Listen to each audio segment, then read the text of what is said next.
All right, let's get right into it. You're here because you can feel it, can't you? That little bit of friction, that sense that the rules you were taught just aren't cutting it. You were told that if you're good, if you're honest, if you're always available, you'll get ahead. But if that's really true, why is it that the people who give the most often seem to have the least say? Well, today, we're pulling back the curtain on the invisible rules that are actually running the show. And this quote right here, it just nails the core of the problem. This isn't on you. It's not a personal failing.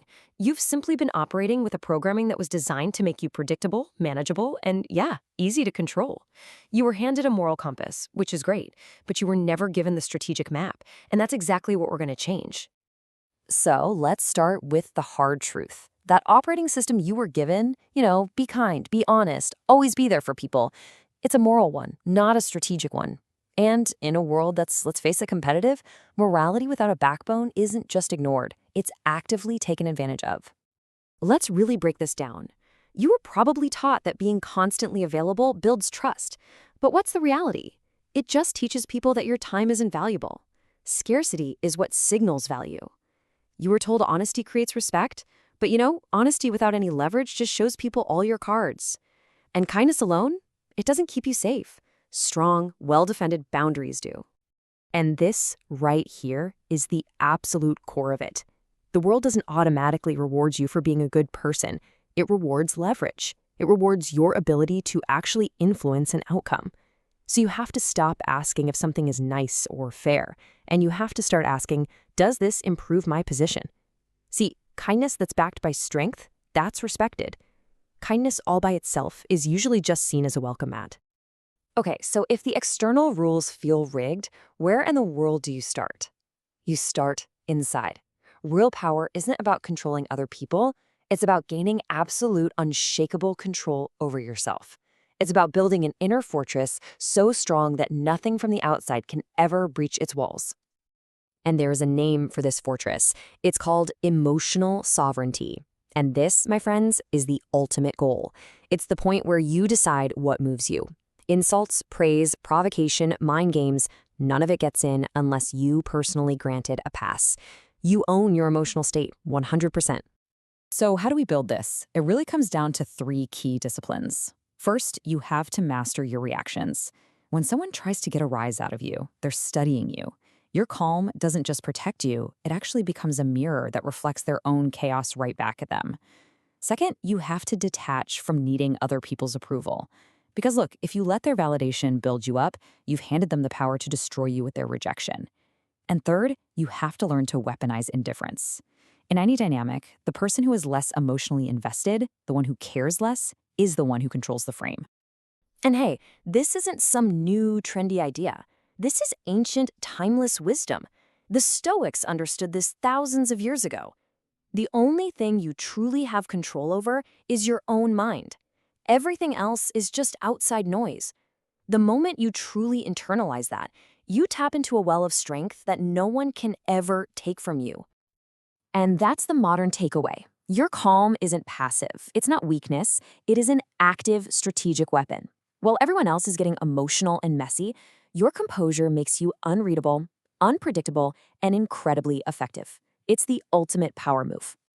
Okay, so once you've built up that inner state, then you can start using the external tools that project that strength. And this isn't about being loud or aggressive at all. This is the quiet playbook, the one that forces respect without you ever having to demand it. The first tool, silence. Every extra word you say is a potential weakness. It's another window into your mind, another opportunity to contradict yourself, another tiny crack in your armor. The most powerful people speak carefully, so when they do talk, every single word lands with weight. Silence protects you.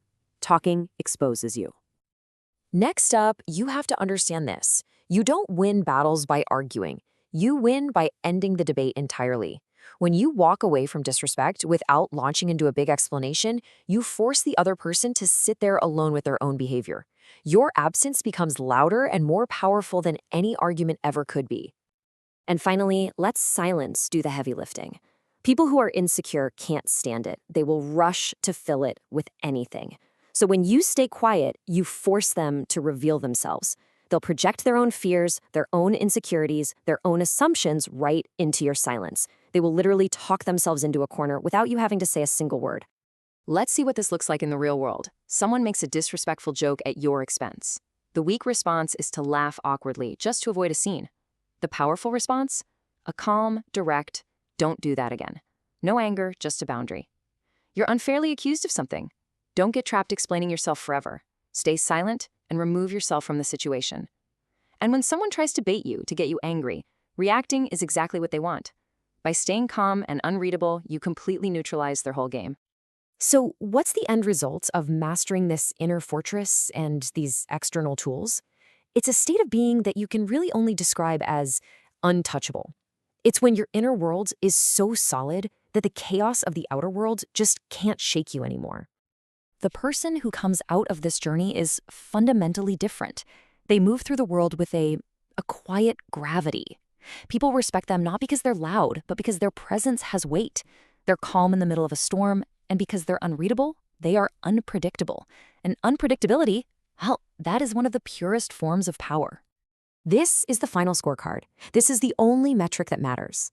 When you've achieved that true emotional sovereignty, the number of people who can dictate how you feel inside without your explicit consent is zero. You are the sole gatekeeper to your own mind. Ultimately, this whole thing just comes down to a choice. You can keep playing by the rules that were designed to keep you manageable, or you can start playing by the rules that actually govern reality. Because the final rule of power is simple. You control your reactions. So the only question left for you is, are you ready to become so centered, so solid that you are simply unplayable?